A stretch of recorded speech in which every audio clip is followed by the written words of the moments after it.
The atmosphere inside the House Judiciary Committee chamber felt dense, heavy with the aroma of polished floors and the hum of television equipment. Beyond the walls, rain slicked the Capitol's roads with a greasy gray film. Yet within, the temperature seemed to be climbing. Maxine Waters straightened the lapel of her crimson outfit, a color so vivid it appeared to pulse against the wooden dais. At 75 years of age and a veteran of 3 decades in these halls, she knew precisely where to look for the lenses. She could sense the weight of the gavel in Chairman Jim Jordan's grasp, even before he swung it down. The sharp report of the mallet reverberated against the vaulted ceiling and the stern paintings of long-deceased legislators. "This meeting of the House Judiciary Committee is now called to order," Jordan declared, his tone professional and abbreviated. He had performed this ritual thousands of times before, but a distinct vibration filled the space today, a kind of hunting stillness. Positioned by himself at the testimony table sat Dan Bongino, who did not resemble the standard bureaucrat found in D.C. There were no expensive attorneys surrounding him, nor public relations handlers stooping to murmur rehearsed evasions. He remained seated with his shoulders aligned, a bulky manila file lying on the surface like an armament. He shifted the microphone using a hand that had spent years wrapped around a service pistol. When he finally spoke, his Queen's dialect was a rough edge, unrefined and without regret. "Thank you, Mr. Chairman," Bongino stated. "I am happy to address any inquiries the committee might possess." Waters did not pause for the official acknowledgement. She did not even wait for Jordan to conclude his introductory comments. She pressed forward into her microphone, a motion so forceful it triggered a brief squeal of static that caused aides in the front to flinch. "Mr. Chairman," Waters projected, her voice extending to the rear of the room, "I intend to reclaim my time before I even begin. I recognize this witness. I know his background. And I know he will attempt to stall like every other Trump nominee who has occupied that seat and deceived the American public." A ripple of mild disorder swept across the chamber. On the Democratic aisle, several members provided a staged laugh, while on the Republican side, there were distinct sounds of disapproval. Waters remained indifferent. She was manipulating the room, her gaze piercing behind her spectacles, focused and hunting. "The representative from California is recognized for 5 minutes," Jordan uttered, his tone tinged with an exhaustion implying he had memorized this routine. "Thank you," Waters retorted sharply, donning her eyewear with a dramatic gesture. She gazed down at her papers as though reviewing a death sentence. "Onos, Deputy Director Bongino, let us be extremely precise regarding your identity. You are a previous radio presenter, a contributor to Fox News, and a Trump loyalist. You have dedicated years to assaulting progressive members of this institution and have targeted the Black Lives Matter crusade. Now, somehow, you occupy a role of power within the Bureau."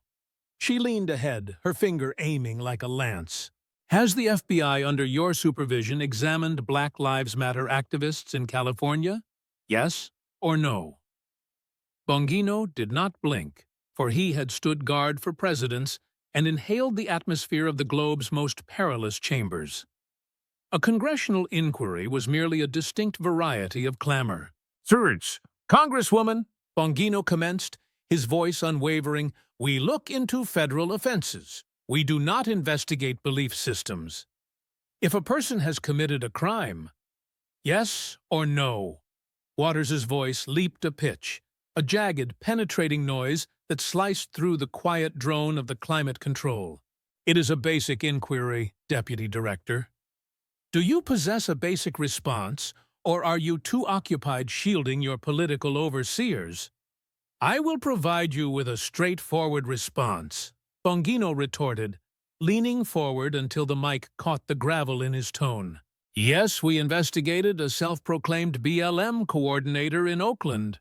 Why? Because he reportedly stole $4.2 million from a fund intended for mourning families. Should we have permitted him to retain the cash, Congresswoman? Does his political activism grant him an immunity card for theft? Waters flapped her hand as though brushing away an insect. Distraction. That is the Trump strategy.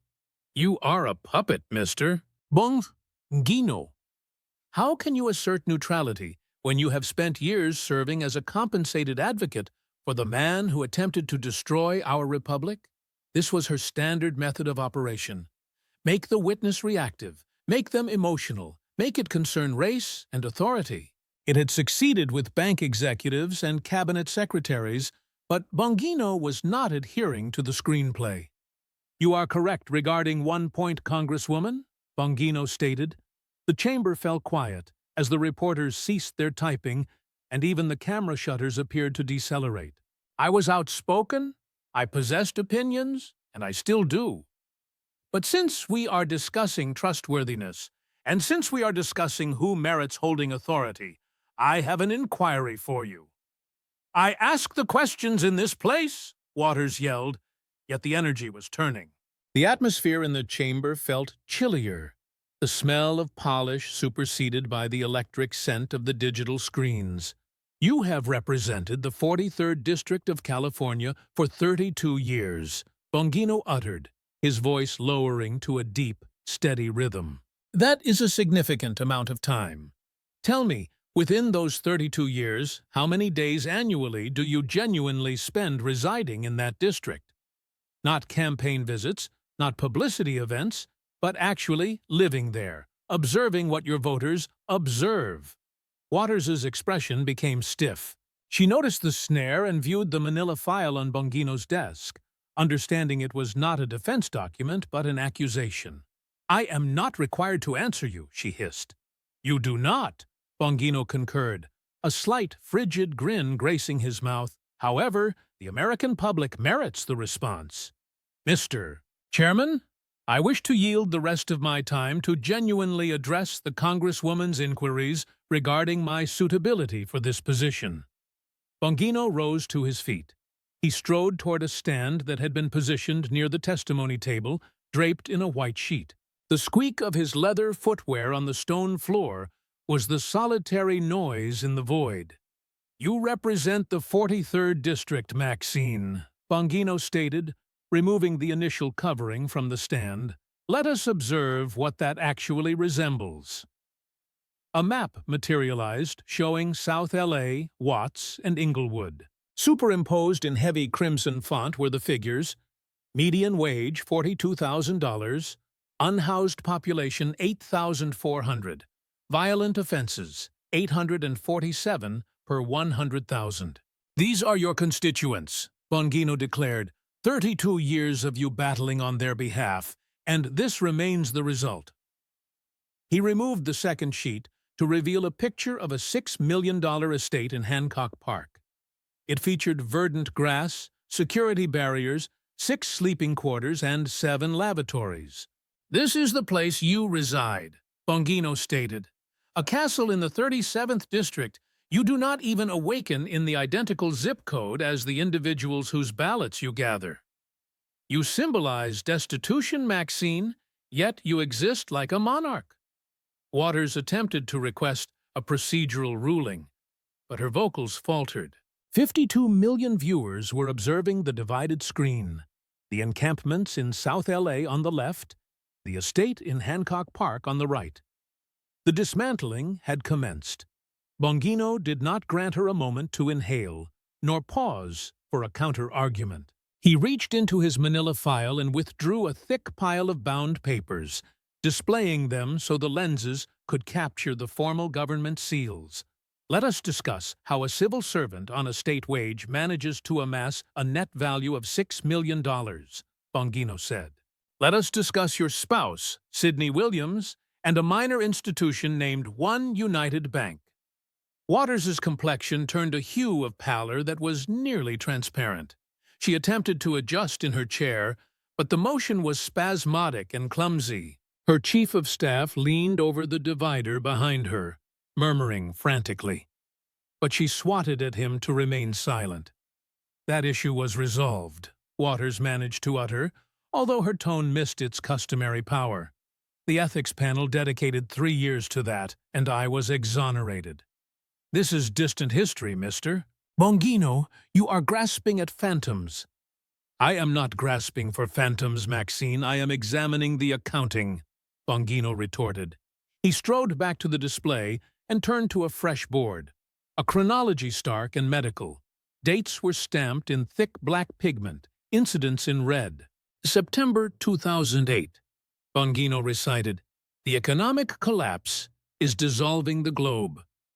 Your spouse, Sydney, occupies a seat on the board of one United Bank, possessing $250,000 in their shares.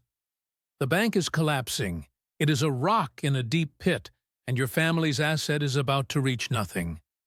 He shifted his finger to the subsequent date, September 9th. Your office, Congresswoman, organizes an urgent gathering between Treasury Department leaders and one United administrators. This was extremely irregular, as Treasury was overwhelmed with pleas from the major lenders. They were not accepting appointments with minor lenders, yet they accepted yours. I was assisting a minority-owned enterprise, Waters yelled, slamming her palm on the desk so hard it resounded like a pistol shot. I was rescuing a community cornerstone. You were rescuing your husband's investments, Bongino fired back, his Queen's dialect honing into a serrated point. Because on September 30th, 3 weeks following the meeting you arranged, One United obtained $12 million in TARP rescue capital. Public funds, my funds, their funds, he said, gesturing toward the audience. He turned the sheet on the stand to a collection of real estate documents. And here is the punchline, Bongino proceeded.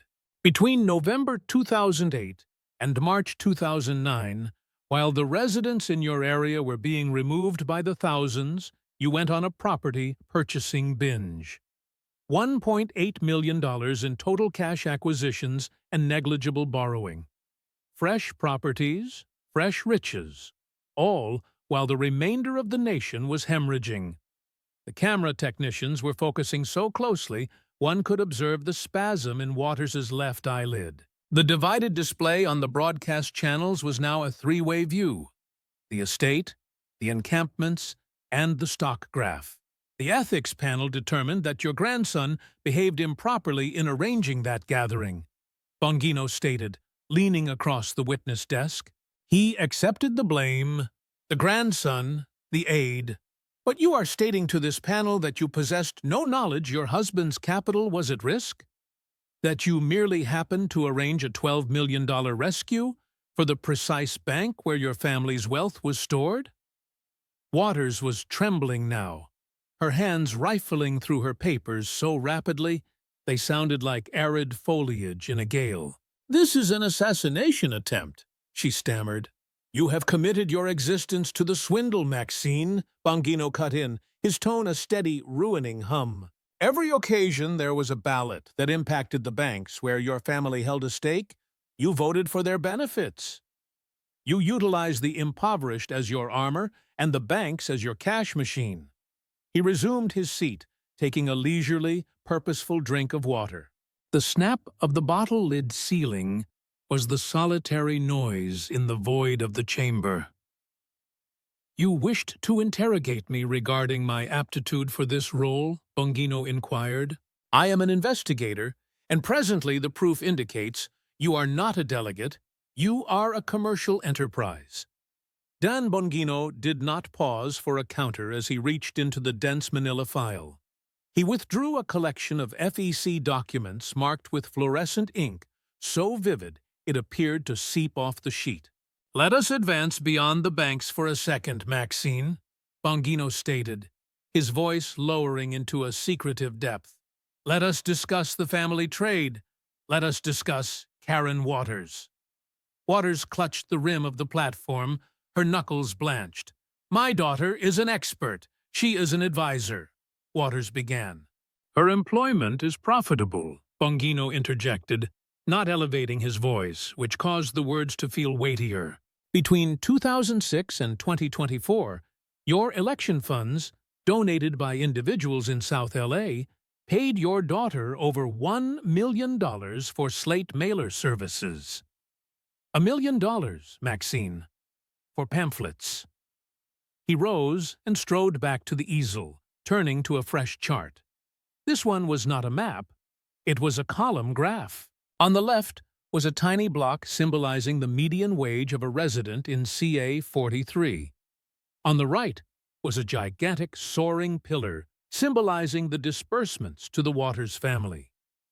"Is it against the law to pay your daughter from your campaign?" Bongino queried. "Technically no, not if she is performing the labor, but let us examine the labor. We have reviewed the suppliers.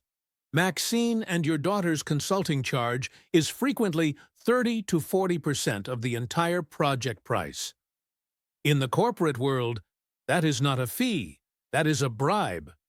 You are assaulting a black woman's relatives." Waters's voice finally pierced the paralysis. "You are attempting to outlaw the achievement of my offspring." "I am not attempting to outlaw achievement," Bongino retorted, resting his mass against the stand. "I am illuminating the poverty exploitation business structure. You travel to D.C. and shout about the hardship. Then you accept contributions from the struggling to purchase a mansion in Hancock Park." The sensory focus of the hall deepened as a heavy tumbler of water on the chairman's desk vibrated. The odor of the room was now a blend of scorching studio lamps and the biting smell of stale Java. "My researchers conversed with 5 separate advisors who work on California slates," Bongino stated. "They termed these payments exceptional and unheard of. They stated nobody receives $1 million to oversee mailers unless their surname is on the ticket." He walked back to the testimony desk and took his seat, his motions unhurried. He lifted the container of water, took a drink, and placed it down with a soft bump. "You term it representation, Maxine," Bongino said, his gaze fastening onto hers. "But 32 years later, the only individuals in the 43rd District who appear to be accumulating wealth are the ones who possess your genetic code. Your daughter is a millionaire, your spouse is a bank financier, and you reside in a castle. Your voters, they are still beneath the blue canvas." Waters parted her lips to speak, yet her hand remained suspended in that solidified half-motion. For the initial time in 3 decades, the monarch of the opposition had exhausted her time. Dan Bongino did not glance at his notes. He reclined in his seat, the hide groaning audibly. "You informed this panel I do not know your area, Maxine," Bongino commenced, his voice lowering into a deep, rasping tone. "You stated I have never been there, and you are correct. I do not reside there. But for the previous 3 weeks, my squad has lived there. Not the Bureau, my personal private detectives, compensated with my own funds." He extended his hand and pressed a key on his tablet with a purposeful, heavy digit. The gigantic displays behind him blinked, then snapped into high-definition existence with shocking video. It was a crude, unwavering drone sweep over the center of the 43rd District. "Observe it, Maxine," Bongino ordered, his voice describing the ruin. The lens glided over lines of blue nylon covers extended for blocks beneath the shadowing concrete of the 110 highway. It magnified on shopping trolleys spilling over with scavenged belongings pushed by individuals whose visages were prematurely weathered. It displayed deserted shops with lease signs that had bleached to a sickly yellow years prior. "This is the truth of 32 years of your command," Bongino stated. The video switched abruptly to verdant, green, trimmed hedges clipped into perfect mathematical forms. A security barrier glistened in the California sun, protecting a sprawling $6 million estate. "And this is your truth, Hancock Park, the 37th District. You do not slumber where they slumber, Maxine, nor do you inhale the identical air. You gather their ballots like feudal taxes and then withdraw behind a barrier that costs more than your voters earn in a 12-month. This is a trick," Waters yelled, her voice fracturing.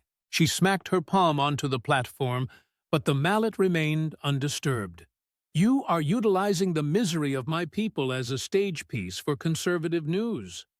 I am not utilizing them, Bongino retorted, his volume increasing but remaining cold. You have utilized them for 3 decades as a ladder to a mansion that is not even in their postal zone. The drone of the climate control appeared louder now, a frantic effort to cleanse the strain from the atmosphere.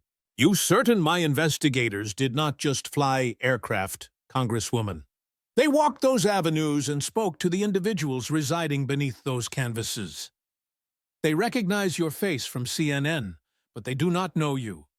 You are a phantom in your own sector. I am in Washington battling for them.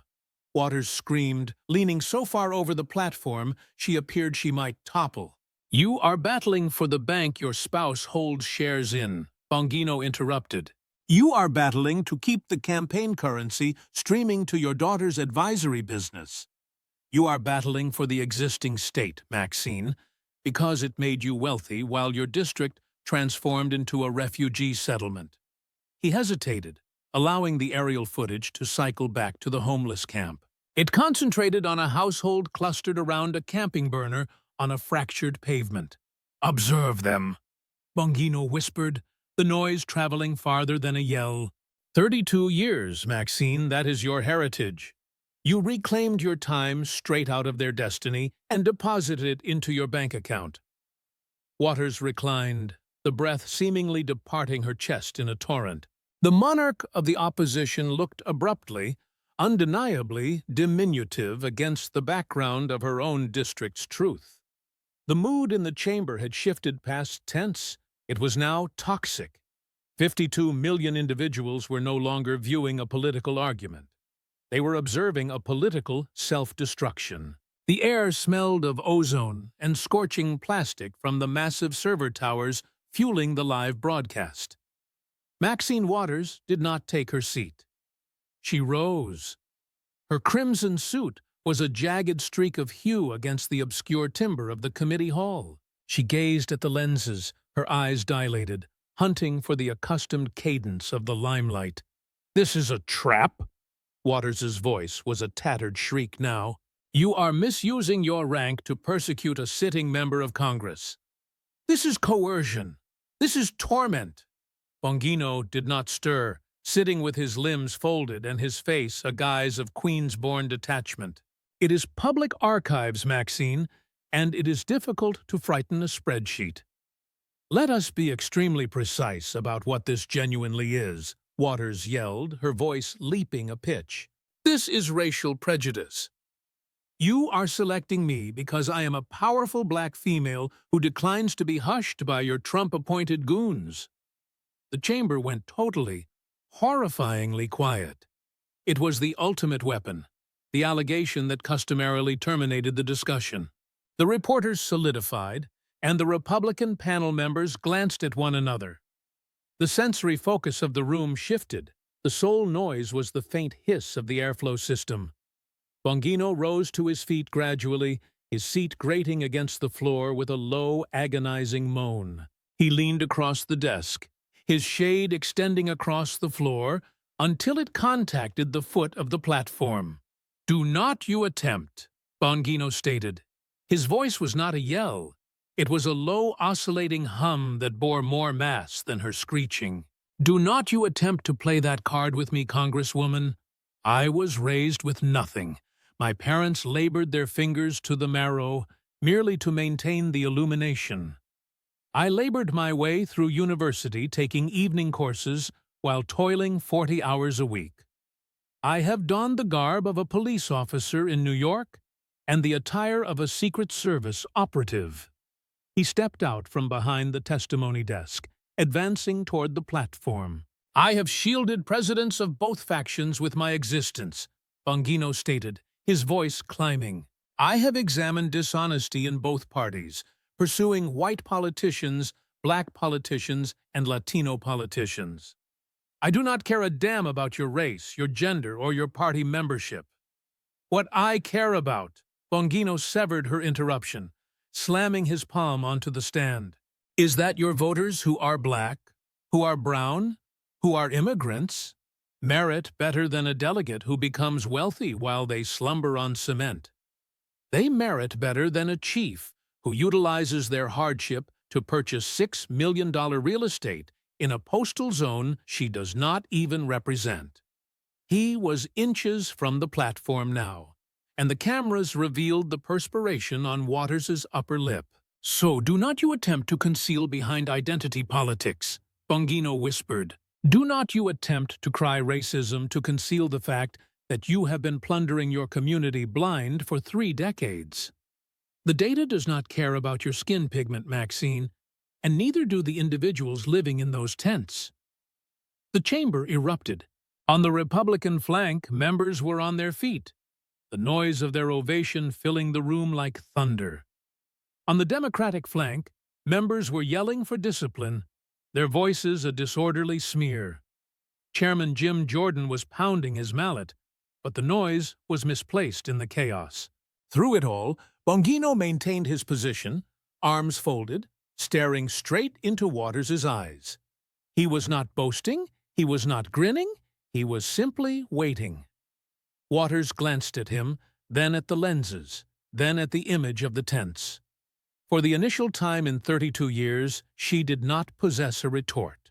She merely possessed a $6 million estate and 78% of a district that did not recognize her face. "This session is in suspension," Jordan yelled over the clamor, but the break did not matter. The drapery had been pulled back, and the globe had witnessed the truth behind the oratory. The corridor outside the hearing chamber was a confining tunnel of yelling voices. Maxine Waters did not stride. She was propelled by her aides. A human barricade of navy blue suits attempted to shield her from the optics. The air smelled of rain-slicked wool and the scorching metallic odor of professional-grade video gear.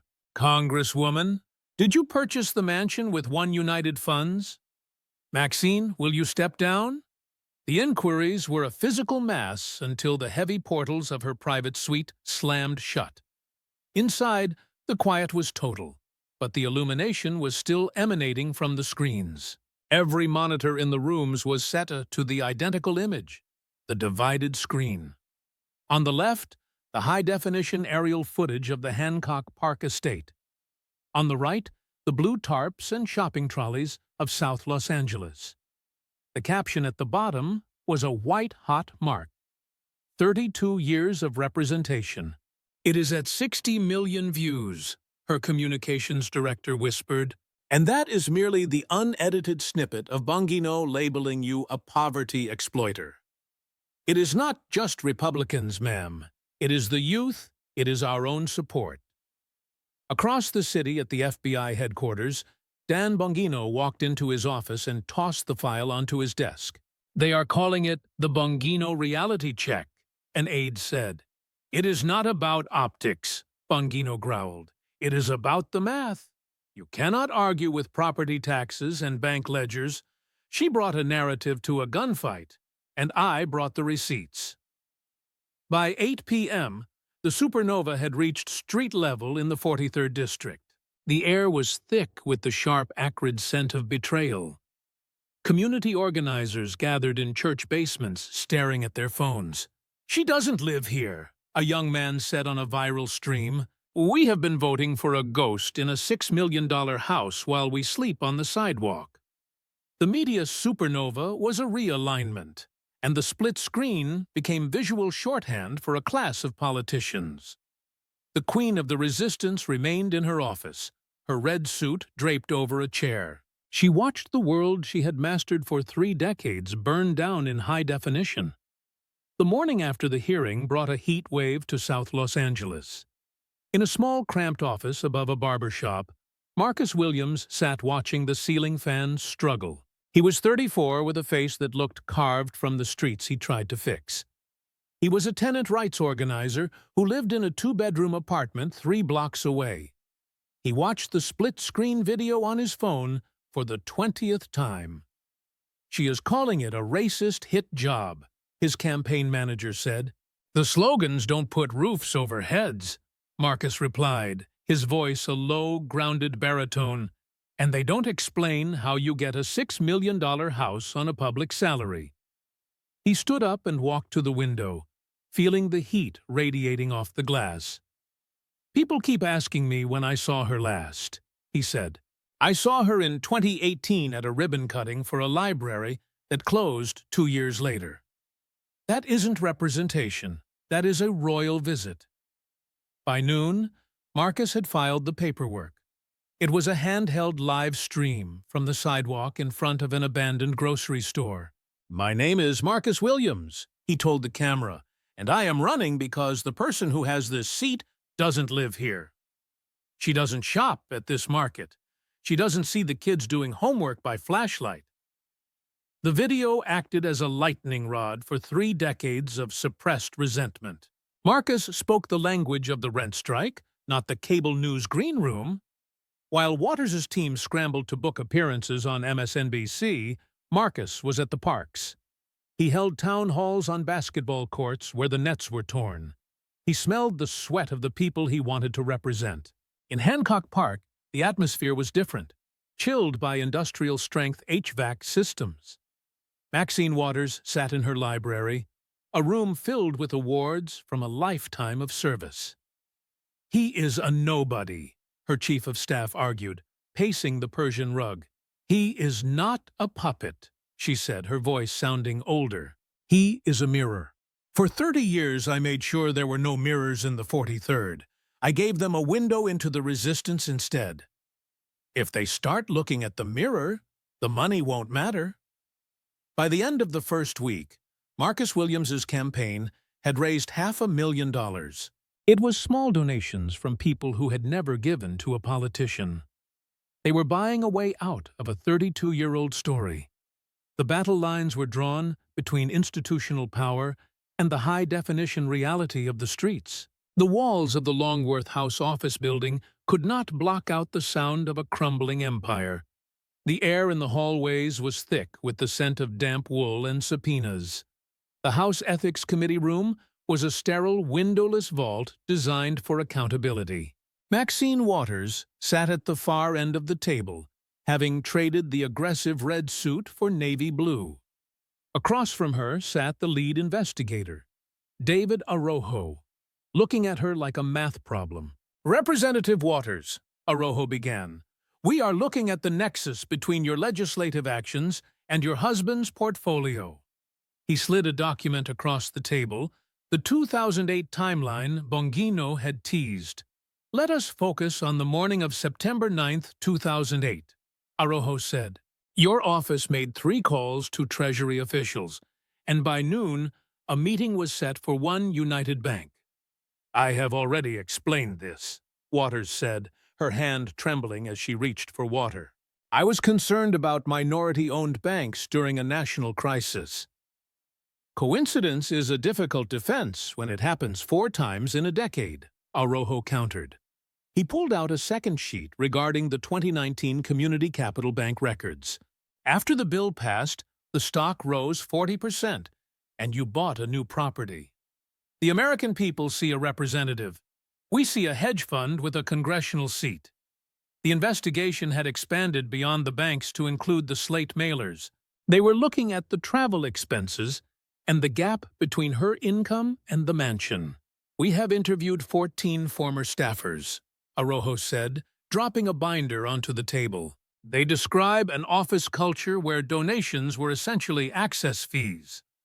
They describe a representative who hasn't set foot in her own district's grocery stores in 15 years. Waters looked at the binder, smelling the betrayal of young aides who had broken under pressure. "This is a political hit job," she whispered, the old slogan sounding hollow. "The poor are the ones who filed the complaints, Congresswoman," Arrojo said. "They aren't asking us to silence you. They're asking us where the money went." The hearing adjourned, and Waters walked out into the private corridor. She looked at her reflection in the elevator doors, appearing like a ghost of the woman in the red suit. The sound of her heels on the marble was a lonely, rhythmic countdown. She reached her office and saw her nameplate, which now looked like a target. The heat of the June primary in South Los Angeles was a physical entity. On the corner of Crenshaw and Slauson, Marcus Williams stood on a crate. He was not wearing a suit, but a faded polo and jeans. 32 years, Marcus shouted, his arms sweeping toward boarded-up storefronts. Look around you. Does this look like time reclaimed or time stolen? A crowd of 50 had gathered, the real people with calloused hands. She says she's the queen of the resistance, but she lives behind a security gate. She votes for the banks that foreclose on your houses. The Bongino effect had metastasized into a ghost that followed Maxine Waters everywhere. Whenever she appeared for a photo op, the whine of a drone would appear overhead. 10 miles away in her Hancock Park mansion, the silence was absolute. Maxine Waters sat at her mahogany desk, listening to her campaign manager. The internal numbers are a bloodbath, Maxine, he said. The never-seen-her stat is up to 82% in the South sector. I am their voice, Waters snapped, slamming her hand onto the desk. They don't live in a committee room, the manager countered. They live in a district with 28-minute police response times. Marcus Williams is talking about the receipts, not the resistance. Waters stood up and walked to the window, seeing the canyon of distance she couldn't cross. Call the networks, she commanded. We do a homecoming tour. We remind them who their auntie is. The homecoming tour lasted exactly 45 minutes and was a sensory disaster. The smell of the crowd was not adoration, but the scent of a neighborhood that had seen too many promises. Waters stepped out in her red suit, shouting, I am back! Back from where? A voice yelled. Back from Hancock Park. I am fighting for your rights, Waters pivoted. Reclaim this, a young man shouted, holding up his phone with the split-screen image. How much did your daughter get this month, Maxine? You are a Trump puppet. Waters pointed her finger. I voted for you for 20 years, a woman shouted back. I haven't seen you since the riots in '92. Where have you been? You've been in D.C. getting rich while we stayed poor. The cameras caught the look on Waters' face as the shield shattered. She realized the nuclear option had no power here against a black mother from Watts. The heavy armored doors of the SUV slammed shut, sealing the retreat. Inside the vehicle, Waters was sweating as she watched Marcus Williams through the tinted glass. He didn't wave, he didn't shout, he just watched the black cars go by. The Queen of the Resistance sat in the back of the car listening to the silence of her collapse. By 8 p.m. on election night, the sun had dipped below the Pacific. In the 43rd District, the air smelled of salt and heavy heat. Marcus Williams sat in the back of a community center amidst a chaotic symphony of ringing phones. In Hancock Park, the mansion was a fortress of shadow and chilled air. Maxine Waters sat in her library with the television muted, watching the numbers. The first tallies from mail-in ballots were a jagged line. Marcus Williams, 57%. Maxine Waters, 43%. The gap didn't close as the night wore on, and her phone pinged with messages from colleagues suddenly too busy to call. By 11 p.m., the Associated Press called the race. The 32-year dynasty had ended with a landslide in a primary. Marcus Williams walked onto the small stage, his polo dark with sweat. Tonight, Marcus said, we didn't just win an election, we reclaimed our reality. For 32 years, we were told the only way to be heard was through a national brand who lived in a palace. But the split screen doesn't lie. You can't represent a community you only visit for the cameras. It is time to be a home again. In Hancock Park, Maxine Waters stood up and looked at the manicured lawn. The sensory anchor of her exile was the silence. No more microphones, no more reclaiming her time. She realized then that Bongino hadn't destroyed her. He had simply held up a mirror. The legacy of the split screen became a case study in the death of the identity shield. Years later, the 43rd District looked different. with fewer blue tarps and reopened stores. Marcus Williams still lived in the same zip code as the people he represented. Maxine Waters's mansion was eventually sold, marking the end of an era. In Watts, a new community center opened with a simple sign, "Our Time." The final sound of the story was not a gavel, but the rhythmic thrum of a neighborhood that was no longer a ghost town.